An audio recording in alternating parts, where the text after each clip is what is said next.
Hello everyone, welcome back to my YouTube channel. आज हम पढ़ेंगे ऐसे 805। कल हमने पढ़ा था ऐसे 800, जो कि complete set of financial statement का स्पेशल ऑडिट था। आज हम पढ़ेंगे 805, जो special consideration audit of single financial statement and specific elements accounts और आइटम ऑफ फाइनेंशियल स्टेटमेंट। इसमें क्या हो रहा है, हम एक पर्टिकुलर स्टेटमेंट का ही ऑडिट कर रहे हैं। हमने ऐसे 800 में पढ़ा था कि जो ऑडिटर है वो एक पूरे फाइनेंशियल स्टेटमेंट का ऑडिट करेगा for a intended user, specific user के लिए। बट ऐसे 805 में बोल रहा है कि आप एक एलिमेंट का या कोई सिंगल स्टेटमेंट का ही ऑडिट कर रहे हो। फॉर एग्जाम्पल, आप एक ऑडिटर को अपॉइंट किया कि यार मेरी लाइबिलिटीज है, पर्टिकुलर इंश्योरेंस लाइबिलिटीज, उसका ऑडिट कर दीजिए।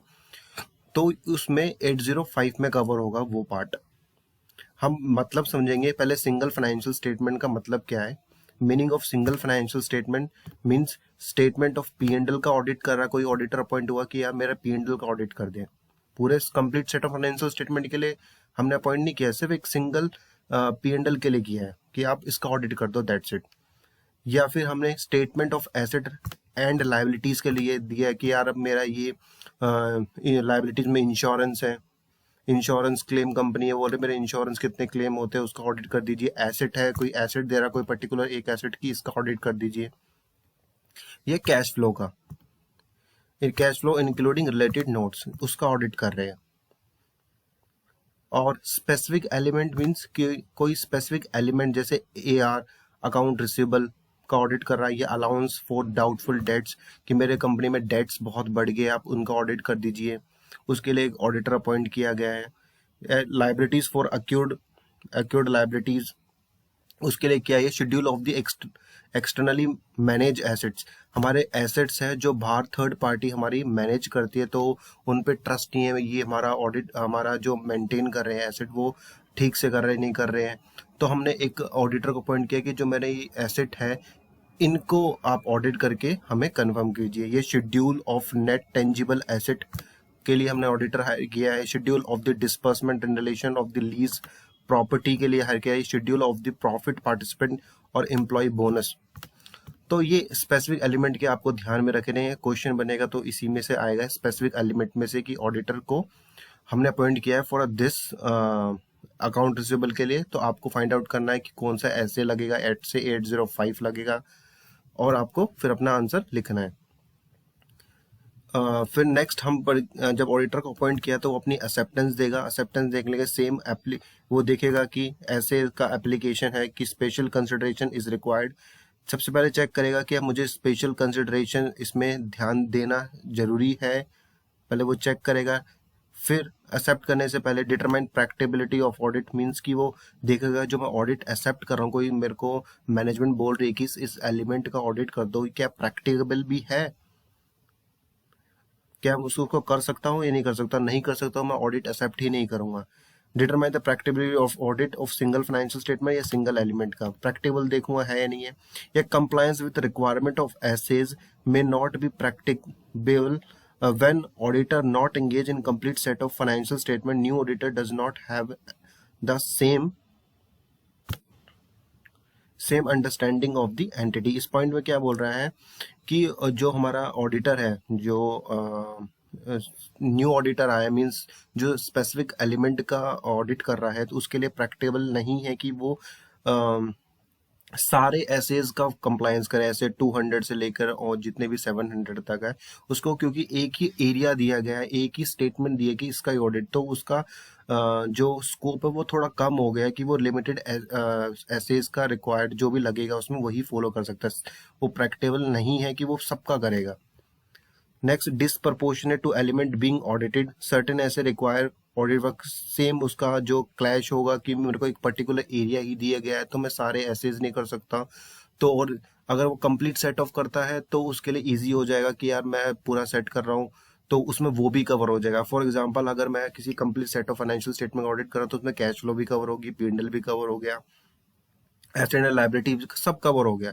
लेकिन किसी को एक स्पेसिफिक स्टेटमेंट का ऑडिट दिया हो गया है क्यों होता है? क्योंकि रेगुलेट अथॉरिटी होती है हमारी, रेगुलेट अथॉरिटी बोलती है कि यार इसका ना अलग से मुझे ऑडिट रिपोर्ट वो चाहिए, इस पे एडवाइस।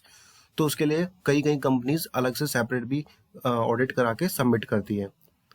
तो आपको देखना है एज एन ऑडिटर की एसेज एक्सेप्ट करने से पहले ये पॉइंट चेक करने हैं। Acceptability of FRF financial reporting framework, ऐसे 200 कंप्लायंस करेंगे। एडुकेट डिस्क्लोजर कर रखा है मैनेजमेंट ने, अगर नहीं कर रखा तो हम एक्सेप्ट ही नहीं करेंगे। If FRF established by the authorised standard setting organization consider whether FRF include all the requirement of framework on which it is based and provide the adequate disclosure।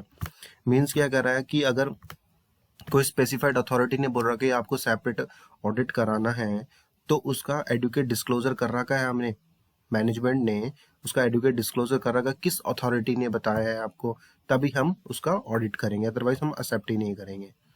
जैसे ऑडिट हमने एक्सेप्ट कर लिया, फिर next step होगा आपका planning, कि आपको planning करनी है। प्लानिंग करने के लिए आपको सारे ऐसे कंप्लायंस करने पड़ेंगे।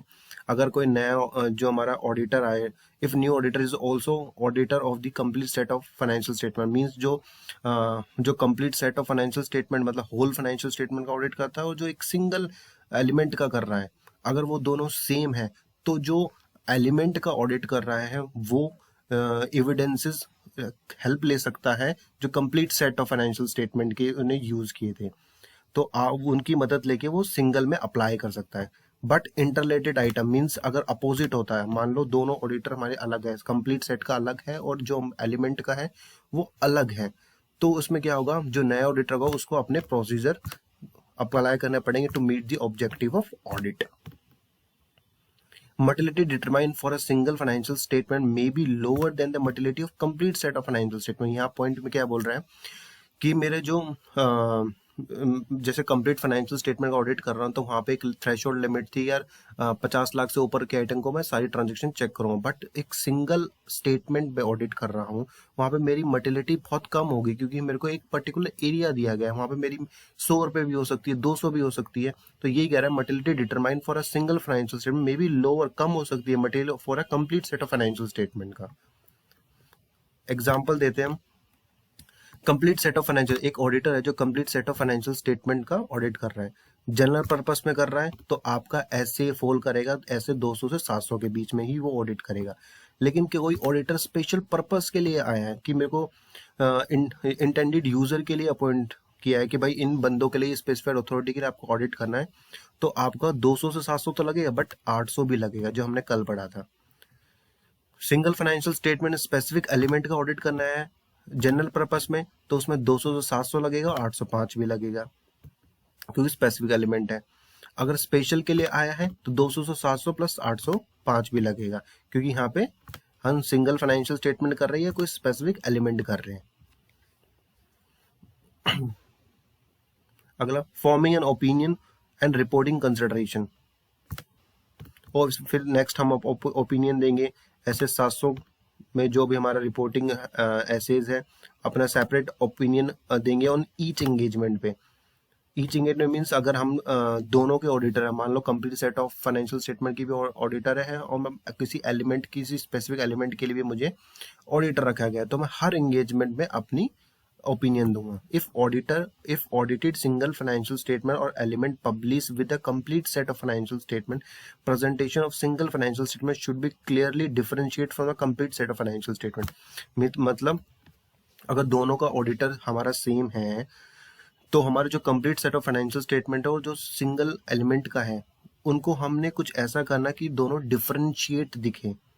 वो ये ना लगे कि यार जो हमने complete set of financial statement में अगर अनमोडिफाइड ओपिनियन दिया, हमें सिंगल में मॉडिफाइड ओपिनियन है, तो हम उसको ऐसा दिखाएंगे कुछ कि दोनों डिफरेंशिएट है ना। तो मैनेजमेंट क्या बोलेगी, कंप्लीट सेट में अनमोडिफाइड है तो ओके है, उसमें बीच में कहीं पेपर में डाल के वो ऐसे पब्लिश कर देगी, तो हमें डिफरेंशिएट करना है।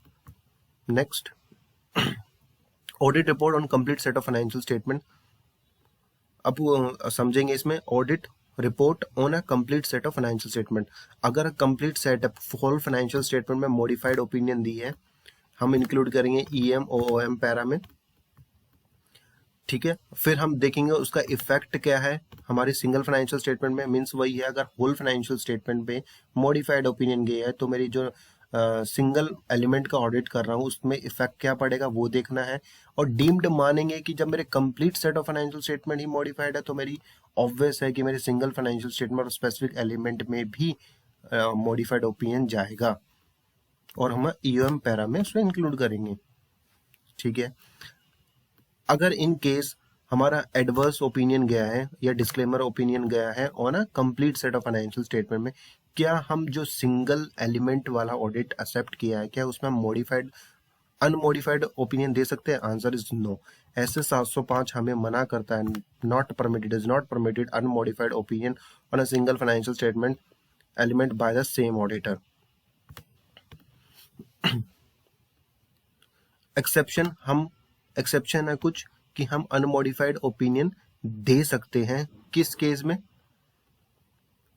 ओनली स्पेसिफिक एलिमेंट में। स्पेसिफिक एलिमेंट में हमने जो AR अपना अकाउंट रिसीवेबल का लायबिलिटीज का हमने ऑडिट एक्सेप्ट किया है उसमें हम दे सकते हैं।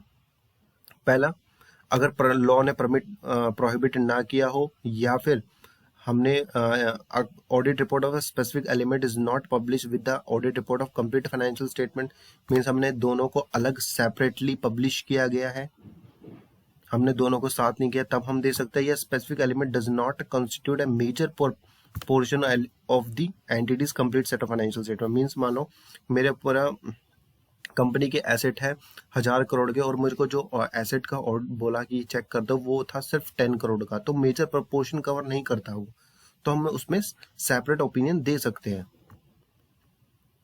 तो 3 एक्सेप्शन में हमारा जो ऑडिटर है वो एक पे कंप्लीट सेट पे तो एडवर्स ओपिनियन दे सकता है और जो हमारी स्पेसिफिक एलिमेंट है उस पे हम अलग ओपिनियन दे सकते हैं इन 3 एक्सेप्शन में। ये एक्सेप्शन आप ध्यान रखेंगे। ओके, कुछ एग्जांपल से हम समझते हैं। Complete set of financial statement में अगर अनमॉडिफाइड ओपिनियन गई है तो क्या हम सिंगल फाइनेंशियल स्टेटमेंट में अनमॉडिफाइड ओपिनियन दे सकते हैं? Answer is yes. Specific element में? Answer is yes. Unmodified opinion गई है सिंगल ऑफ फाइनेंशियल स्टेटमेंट पे, क्या मॉडिफाइड ओपिनियन दे सकते हैं सिंगल पे? आंसर इज नो, हम नहीं दे सकते इसमें। बट स्पेसिफिक एलिमेंट में दे सकते हैं, बट हमारा ये मेजर पोर्शन कवर नहीं होना चाहिए। जो हमारे 3 आप देख रहे हैं एक्सेप्शन में फॉलो हो रहा है तो हम दे सकते हैं। और next, adverse opinion single financial statement में अनमॉडिफाइड ओपिनियन दे सकते हैं? Answer is not permitted. But specific element में दे सकते हैं ओनली इन 3 एक्सेप्शन में।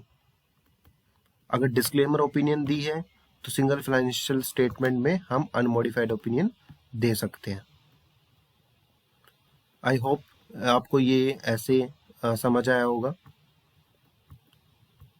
Okay, thank you.